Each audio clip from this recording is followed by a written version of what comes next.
hace al observar las levaduras del hongo al microscopio en una muestra de orina. La muestra de orina, dice aquí, debe ser recolectada de forma adecuada. Entonces, de forma adecuada quiere decir que generalmente tiene que ser la primera orina de la mañana, tiene que dejar que caiga un chorrito, después va la orina del medio y la última se desecha porque muchas veces se contamina. Y bueno, se tiene que diagnosticar también un cultivo. El hecho de que nos muestre levaduras en la muestra de orina, en un examen general de orina, ya es indicación para hacer un cultivo. Como tal, la urografía excretora, ya habíamos dicho, ya no la usamos tanto, pero en años anteriores, cuando la gente la usaba, se veían algunos defectos que eran masas de hongos. Hay ciertos factores de riesgo para esta patología. Las sondas permanentes. Entonces, los pacientes que tienen sonda permanente, como pacientes con secuelas de EBC, tienden a colonizarse por hongos. También si tomaron antimicrobianos, estos pacientes ya no tienen como tal algún proceso infeccioso bacteriano y tienden a adquirir la infección por hongos. Los pacientes que tienen diabetes mellitus tipo 2 también son más susceptibles. Y bueno, los pacientes que ya tengan alguna inmunidad afectada, ¿no? Como el tomar esteroides, malnutrición, VIH. Y bueno, obviamente las anormalidades de las vías genitourinarias. Cuando llega a haber una fístula, por ejemplo, vesicovaginal, una fístula rectovaginal, todo este tipo de alteraciones llega a causar colonización por hongos. Bueno, también un factor que no está aquí, pero es importante, son los pacientes que están en terapia intensiva. Entonces, el hecho de estar en terapia intensiva indica que el paciente tiene una sonda permanente y entonces, en estos casos, los pacientes llegan a tener también candidiasis. Y bueno, ¿cuál es el tratamiento? El tratamiento en pacientes con sonda asintomáticos no suele ser útil. El fluconazol, ¿ahí qué tendremos que hacer? Si el paciente tiene sonda y está asintomático, ¿quién está con su micrófono? Por favor, que lo apague. Bueno, entonces los pacientes que tienen sonda y están asintomáticos, ¿qué tenemos que hacer? Pues cambiarle la sonda, ¿no? Las sondas que son de Silastic ya duran 3 meses, entonces se cambian cada 3 meses, pero en cuanto se diagnostica que el paciente tiene hongos, se tiene que cambiar inmediatamente. Si después de cambiar la sonda volvemos a hacer un examen general de orina a los 5 o 10 días, persiste con hongos, pues hay que darle tratamiento. Generalmente ya se quita el problema y ya no necesitan tratamiento. Ahora, el fluconazol oral puede limpiar de manera temporal la funguria, aunque suele recurrir pronto, ¿sí? Entonces, generalmente es porque hay cándidas resistentes. Y ahí que tenemos que hacer un cultivo, porque el cultivo nos va a decir que ya es resistente al fluconazol y debemos dar otro tratamiento. Ahora, la candidiasis vesical suele responder a alcalinización de la orina, que le damos bicarbonato de sodio. Entonces le damos al paciente una tabletita de bicarbonato de sodio y bueno, ya con esto el paciente tiene menos susceptibilidad a tener cándida, ¿sí? Ahora, si los pacientes son sintomáticos, cualquier síntoma que tengan a nivel vesical, tengan neutropenia renal, fueron sometidos a un trasplante renal o algún tipo de trasplante urológico, entonces sí debemos dar tratamiento al paciente.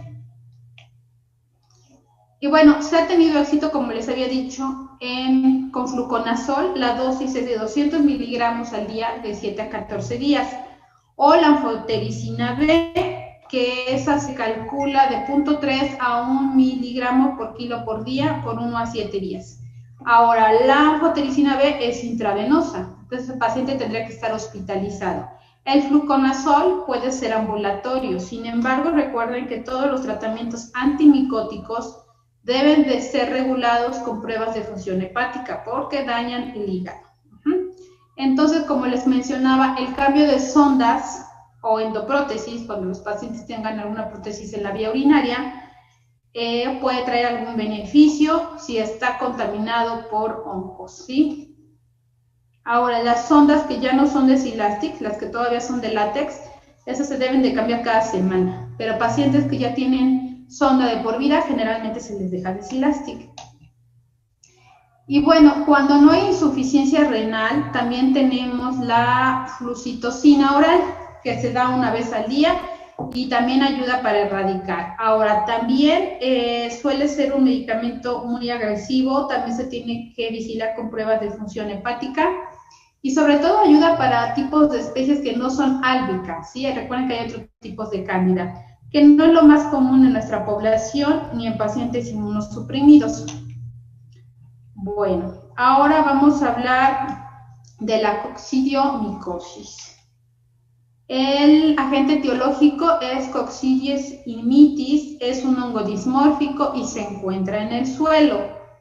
Generalmente está presente en el excremento de los murciélagos y se favorece la proliferación por los roedores. Entonces, ¿cómo pasa de los roedores al humano?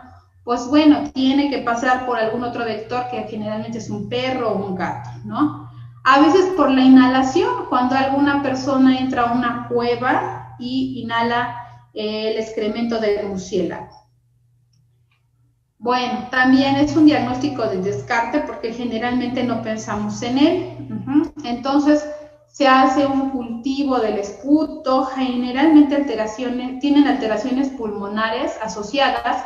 Entonces, pues se toma un lavado bronquial y también llegan a haber alteraciones neurológicas, se toma un líquido cefalorraquídeo. Y bueno, se pueden pedir anticuerpos y antígenos. En orina también se puede pedir antígenos, entonces como les había mencionado, se tiene que descartar. Generalmente estamos pensando en otro tipo de infección y resulta esto. Y bueno, la histoplasmosis, que eso sí es un poquito más común, el agente etiológico es Histoplasma capsulatum, y generalmente se encuentra en un suelo elevado con contenido de nitrógeno. Entonces, igual es en un sitio donde generalmente duermen aves, cuevas o edificios deteriorados, ya muy viejitos, que tengan mucha humedad, suele haber esto. Entonces, se da por inhalación de los micelos. También el diagnóstico se debe de cultivar, también generalmente está asociado a algún tipo de proceso pulmonar o cerebral y pues se hacen cultivos de esputo, de sangre, médula ósea, tejidos, mucosas, lavado bronquial, cefalorraquídeo, ¿no? Y también se hace serología con anticuerpos y antígenos en plasma y en orina. Y bueno, estos dos agentes nos suelen causar epididimitis y orquitis en los hombres. Se suele inflamar el testículo y el epidídimo. Y bueno, son infectados a partir de la orina. Primero pasa a la orina y ya después se infecta.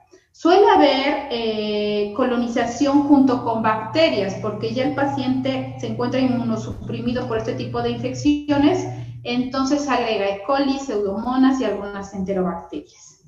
También puede colonizarse por otro tipo de hongos y bueno, ya resulta que el paciente tiene todo tipo de infecciones.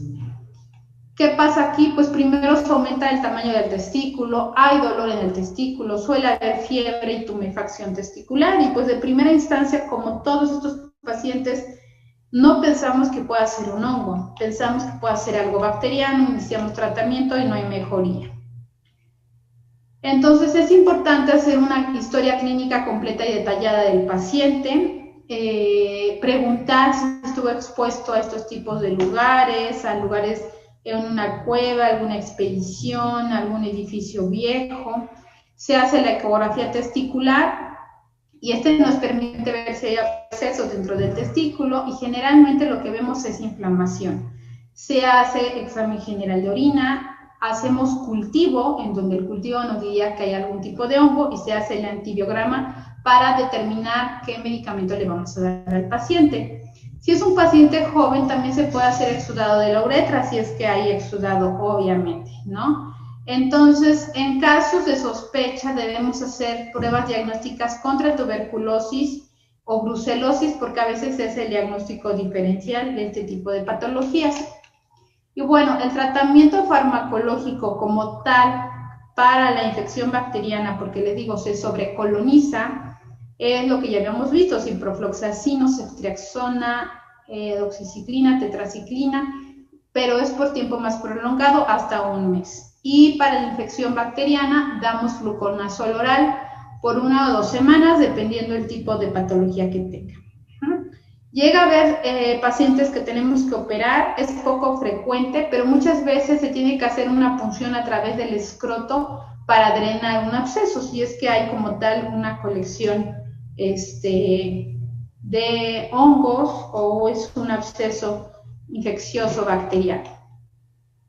Bueno, entonces no es lo más común en nuestra población, no es lo más frecuente que los pacientes tengan afecciones por hongos, excepto, como les había dicho, en pacientes que tengan sondas vesicales. Aquí sí hay que sospecharlo. También de primera instancia siempre sospechamos procesos bacterianos, no procesos micóticos, pero se tiene que hacer la sospecha.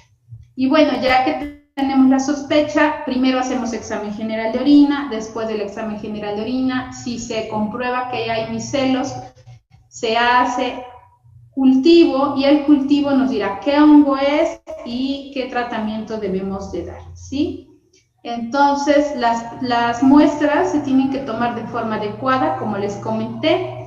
Y bueno, cuando quitamos una sonda urinaria por esta sospecha, lo que hacemos es mandar a cultivar la punta de la sonda. Entonces, quitamos la sonda, la cambiamos porque pensamos que está colonizada por hongos, la cortamos y la punta se manda a cultivo. Y a veces eso nos es más útil que tomar una muestra de orina, ¿sí? Bueno, no sé si tengan alguna duda, ¿alguien? ¿No? Bueno, entonces nos vemos el día lunes, seguimos con el programa, como vamos, y yo ya les aviso 2 semanas antes de cuándo es nuestro primer parcial, ¿sí? Gracias, doctora. Gracias, doctora. Gracias, doctora.